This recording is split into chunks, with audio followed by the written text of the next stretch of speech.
All right. So you were saying that basically letting, I guess, kind of targeting people. As long as you like to talk to people, you can be empathetic, and you like helping people. Right. And then that'll be, yeah, so that's kind of like your way to qualify them, because you, like you said, like not everybody can do this. Like somebody who doesn't like people, who's shy, who like feels like, oh, I don't want to, you know, they're going to be too nervous about it, and they're not the right type of person.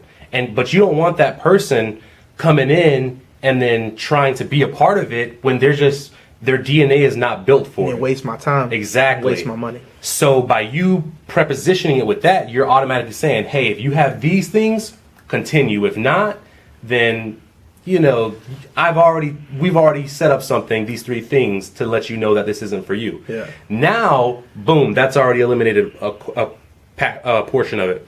Now you can say, hey, I've got this video series on my YouTube channel.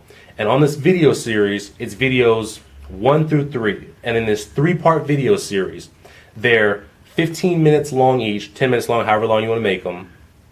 Or this is what some other people do. They set up a webinar. You could set up a webinar. It's a little bit of a different process. I think there's some back front cost to that. Yeah. YouTube is free, so I'm seeing a lot of webinars now. Yeah. They're out there. Lots of webinars. So I mean, which they're out there because they work. Honestly. Yeah. So that's up to you how you want to do that.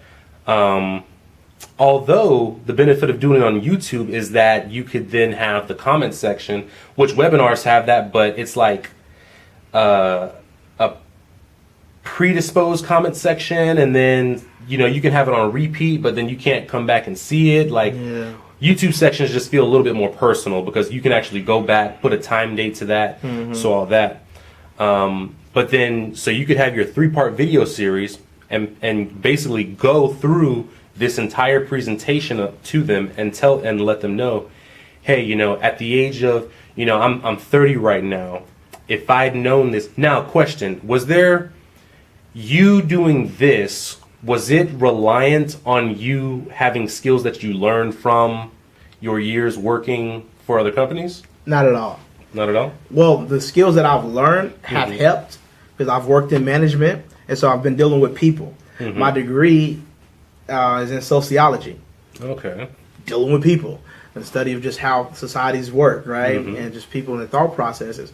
So that experience, I mean, it has helped, but I had no experience in financial services whatsoever in either of my prior fields. Okay. But now I'm working exclusively in the financial services industry and doing pretty well.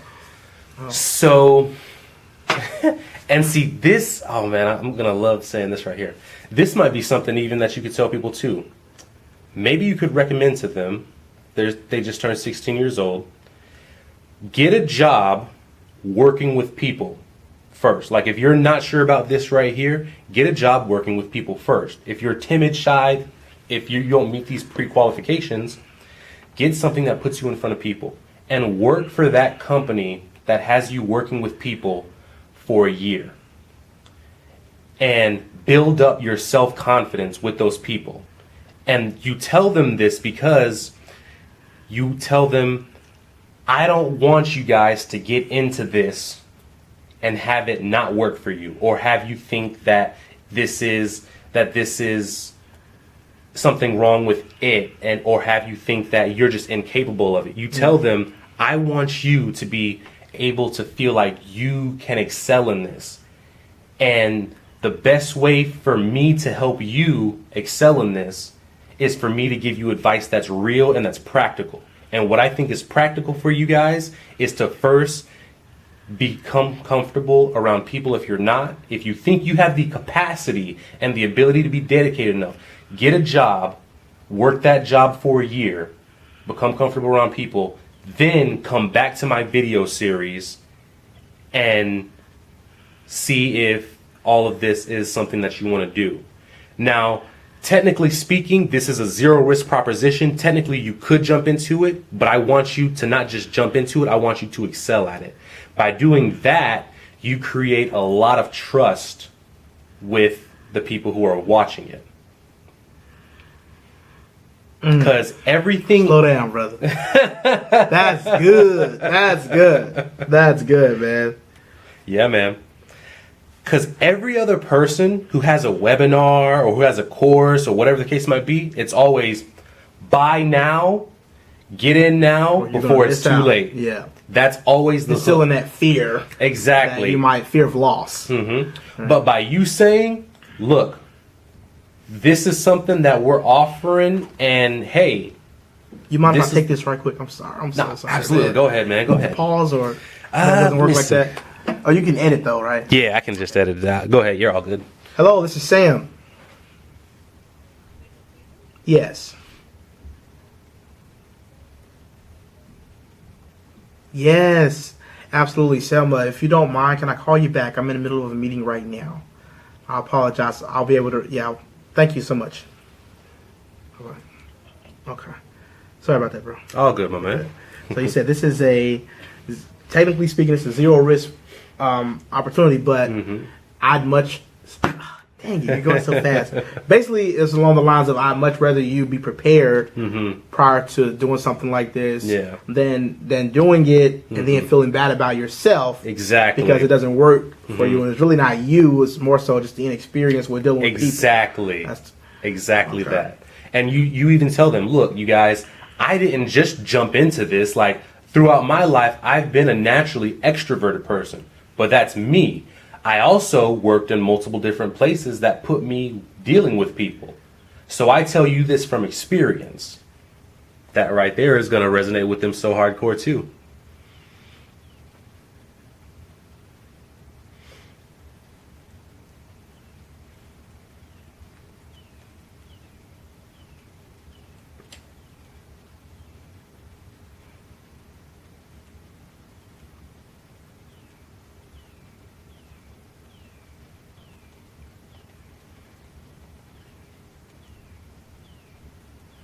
Do you have oh, sorry, you still take those, my bad. I'm sorry, man. That's good stuff.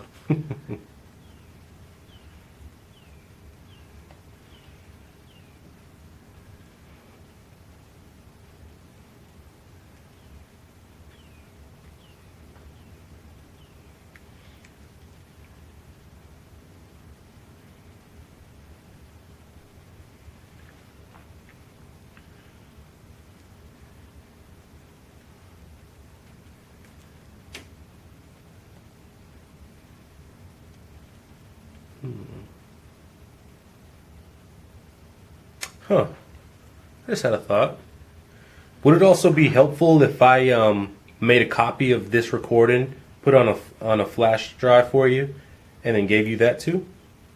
Probably so. Yeah? Yeah, that way I can go back to yeah, exactly. Yeah. Okay.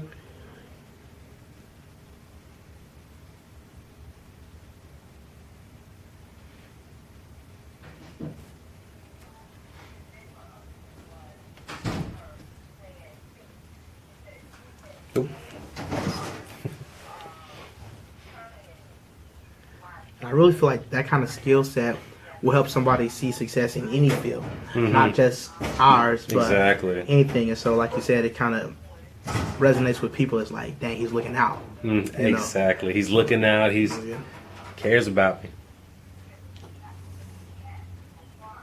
Yeah. Okay. Sorry about that. All good, brother. So let's see here. So basically, here's always the thing that you got to keep in mind when it comes to doing anything digital. If you're looking for the immediate payoff, that's where you go into the tactics of like, get it now. You got 2 days to act on it. Things like that. Exactly. But if you're looking to do something like doing digital is a way for you to have long tail effect.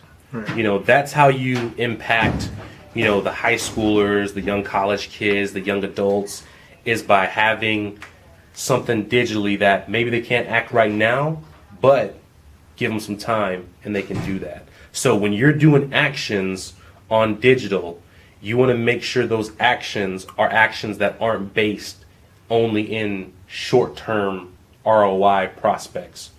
you want the ROI to maybe be in a year, 6 months. So your content, just make sure that it always reflects that too. So that's where doing things like, maybe you'll have somebody that sees your ad and they'll message you personally or leave it in your YouTube comment and say, hey Sam, I saw your thing and I was so nervous about this, and glad you mentioned that part about getting the job. I was worried about this, but that seems like really good advice. My parents want me to get a job anyway, which is going to be a big thing, like, and then you say, hey, I understand, I come from blah, blah, give them the whole, like, your explanation, and that's going to create a huge, that really is going to make you like a celebrity to them. Like, you taking that time to be more personal with them. And then that's going to make sure that, because like you said, there are other people with your company who they'll meet at some point. Yeah. But they're going to say, man, you're in the same thing as this guy, but this guy told me this. I don't really know you like that. I'm still going to hold off so I can work with him. And so that's going to be something that you can cultivate on your profiles. Do you have personal brand page, YouTube, Snapchat? I don't right now. Facebook is pretty much. I have Twitter. I don't use it a lot. Yeah. And Instagram and stuff. I probably should just. I was just thinking about while you were talking. Should I make like new pages that are strictly as relates to my network marketing, or should I just keep my same Sam Sanders profile that I've always had for Facebook? I've never been a reckless Facebook type person. I'm not on there often. I never you won't see any like foul content whatsoever on my page. It's always like it's either something like quotes, spiritual stuff. Every now and again you might see something sports related, like wow, awesome game, or Super Bowl related. LeBron showed out. So quick, what is your goal? Like, if you had a target of people that you were recruiting, what would be your ideal market right now? Yes. Right now, my ideal market is couples. Honestly. Okay. Couples and married people. I just feel like when myself and my fiance, when I came on first, when she came after me, we really started to turn heads and see some success. It like kind of shot up a bit. There's a power in that partnership that I see from my RVPs and even their parents. Been in the business for 25 years, making over $300,000-$400,000 a year. And so the partnership, that's what I'm looking for now. I've had a lot of single people that I've worked with, and they've done okay, but that partnership, you can just bounce off each other, support each other, say, hey, it was a bad week or a bad month, and we got next month to look. Exactly. It changes everything. Makes sense. It changes everything. Okay. So that's what I'm looking for now. I feel like if we get like 3 solid couples working with us, and then not only have we made new friends, but now we've also we're building something for where everybody eats, and that's where we are. So your number one ideal is couples. Now, what's the personality traits of these couples? Like some things we mentioned before, outgoing, business mind. Really good-hearted. I don't want, we want to work with people who are well-intentioned. Exactly. Empathetic. Nobody, because you ruin yourself if your goal is, if you're me-centered all the time. Your only focus is how good can I do, even whatever cost. Yeah. Nah, no thanks. Yeah. So, but people who have, good spirit, good intention, that's who we want to do business with. Okay. Yeah. So if a person wasn't in a relationship, though, what would be your then ideal person not in a relationship? Not in a relationship, just ambitious. Someone, once again, is outgoing, don't mind talking to people, but really has a vision, that I want to do more than what I'm doing right now. Or kind of like the things that you mentioned earlier as far as being entrepreneurial in thinking I want to be able to visit the people I want to visit and spend time with the people I care about without saying, oh, I have to be at work from now till whatever. That kind of personality traits, Okay. So let's see. couples or which our society is kind of drifting towards more of a gig work culture, if you will. If you look at things like gig Uber work culture. and Absolutely. Lyft, those is less commitment required, Yep. but the income potential is still there. Yeah. You can more so do it when you want to. Mhm. That's going really far. Even Amazon kind of hires people that work like that. You can pick up a shift if you want to. We're not going to put you on the schedule, but you're on the list of people who can be scheduled. You know, if that makes sense. Yeah. And so our society is kind of moving in that Definitely, way. for sure. And so Primerica really fits where the times are headed, because you can absolutely do it at your leisure. 1,000%. You know? And I think you're definitely right about that. And that's something that it's interesting, because there aren't a lot of companies that maybe there are, maybe I don't know about them, but not majority of companies are on that still old school, like, oh, this is your set schedule, this is how you operate. Right. So the fact that it's already adapting like that can also be another point. So on the personal side, you can push your things with it and your values and people you're looking for and all that, but then also you can kind of push company culture of how you know the company's expanding and why its values would line up with their values as well. You know, so if you have Tie those together, tie company values with personal. Yeah, okay. let's see here. Man.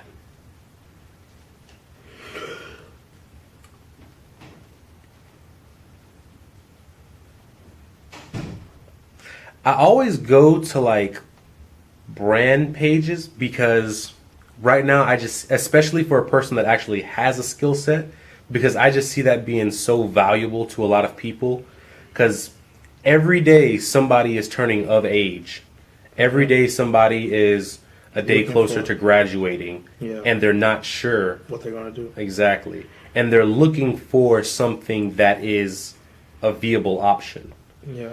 And the population is ever increasing, so their prospects getting into something like this Never are run always out. expanding. Exactly. Never run out. So, but would you prefer to have people who are more like, okay, so let's talk like demographics now. Okay. Age-wise, what would be your ideal age, you think?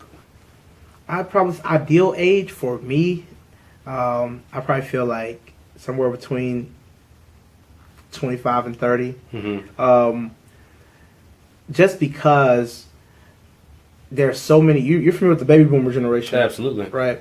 There's so many of them who are reaching retirement age within the next 10 years. I think that the stat says there's about 10,000 every single day that's reaching retirement.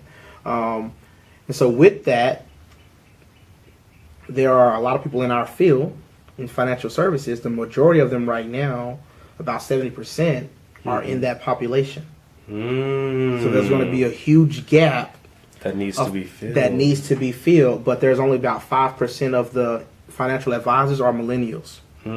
Yeah, like 5% or less. And so if people knew the opportunity, because this is like the third largest industry in the world, the financial services industry. Yeah. And so there's a huge flock of people who's going to be getting out, right? And so that leaves a gap. And the stats show that people who are, let's say some of those baby boomers aren't going to make retirement. Some of them dying, unfortunately. Yeah. But they're leaving assets. They're leaving funds to people who are our age. People our age would prefer an advisor who is of a similar demographic and age group than versus dealing with somebody who's 60 or 70 years old to take care of their money. Definitely. Right? And so, once again, there's a demand for people our age. So I'd love to tap and work with people around that age group, you know. But if they're a little younger, that's fine. We have a guy in our office right now, Edward Fernandez, who started our business when he was 19. He's 22 right now. He's the youngest regional vice president in the office Awesome. and already, I mean, had years of doing 80, 90 grand, less than 25 years old. Mm-hmm. So is it possible? Absolutely. Will it take a different level of work ethic than most people that are 18 or 19? Mm-hmm. Yeah. Yeah. They're not going to pay you for sitting on your hands, Mm-hmm. right? But ideally, yeah, probably between 25 and 30. A little more experience with dealing with people and different situations. And they've probably been slapped around a little bit. And so you're not easily deterred by a no, Yeah. or a little bit of rejection. You're like, oh, it's life. Mm-hmm. When you're a little younger, you're kind of more like, dang, what did I do wrong? Like, is it me? And then older you get, you realize, what, people are going to do what they want to do. Mm-hmm. All I can do is present and let them know, and they can make a decision. Yeah. And so 25 to 30, and if you were to put an age deviation on that, up or downwards, what would you say would be kind of your plus or ideal minus, deviations? Yeah. Yeah, probably 5 to 10 years. Like even with the couples, man, probably like 35 or 40 is still good. Yeah. Because at that point, that's when a lot of people are they're really thinking about. Yeah, like because that's when their kids are turning 10 years old, 11, and now they're starting to see, oh, this is actually a human with who has other more dreams needs and ideas, and so let me put more time with them. Okay, so yeah, I can see up to 35 being good, and then down. Okay, so upwards to 35, and then downwards to about 20. 20. I've had 18 and 19. Honestly, at that point, a lot of times parents are still heavily involved in decision making for a lot of people that age, and so what I've ran into is kids being really gung-ho about doing something like this and wanting to do the business, but the parents is like, oh no, this is one of those things, a pyramid scheme, and no, you're going to take advantage of my baby, and that kind of thing. And it's like, all right, well, whenever you're through with mom, or not through with mom, but whenever she lets you grow up, we can talk. But that makes sense right there. Yeah. That's the last thing I want to do is hurt somebody's relationship with their parents. I mean, I respect that, so I'm never going to say anything to someone about. But that does point to something important, because a lot of people, especially younger people, they might say, oh man, this is something that I can do instead of having a job. So what is the actual time-wise, the actual time that they're looking at that spending? Yeah, in order to actually make a livable income, to where the parents wouldn't worry. Honestly, probably about, if you want to do it full time, I would say about 30 hours a week. Okay. Our part-timers looking at about 10 to 15 hours a week. That's where we have trainings on Tuesday nights. Training go from 7 to 9. It's 2 hours. On Saturdays, we do a training from 10 a.m. to 12 p.m. That's 4 hours. During the week, 2 nights out the week, let's get them on 4 appointments. For at least 4. 4 appointments, which are going to be probably about an hour, hour and a half, maybe.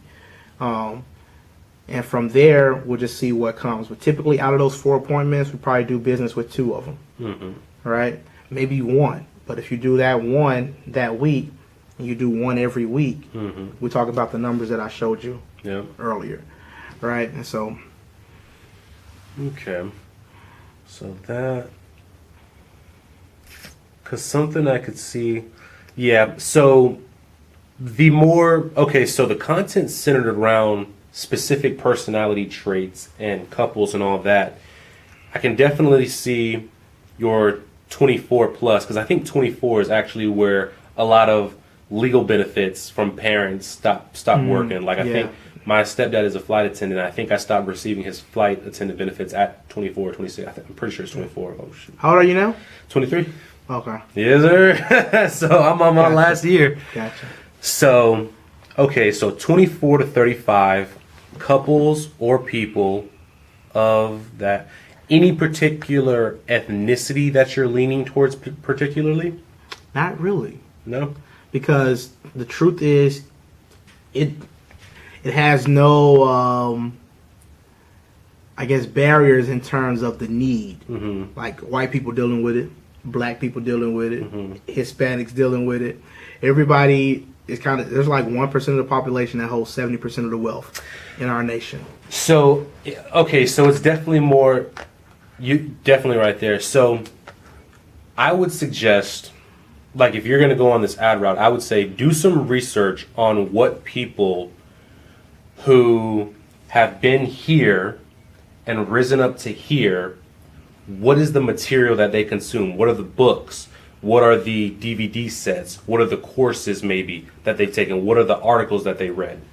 And then when you're getting ready to run your ad set, you can target the demographics that we've talked about so far, and then also incorporate those particular pieces that you know people down here who have risen up here, you know that this is what they're consuming. Because now, if they're consuming this material, you already know that they have a preset mindset to go from here to here, which puts them as a person that you want to target as well. So, for example, a book called Rich Dad, Poor Dad is a book that a lot of people read. Crush It by Gary Vaynerchuk. Thank You Economy, same author. Those are book titles that you might target with your advertisement about the offer that you have.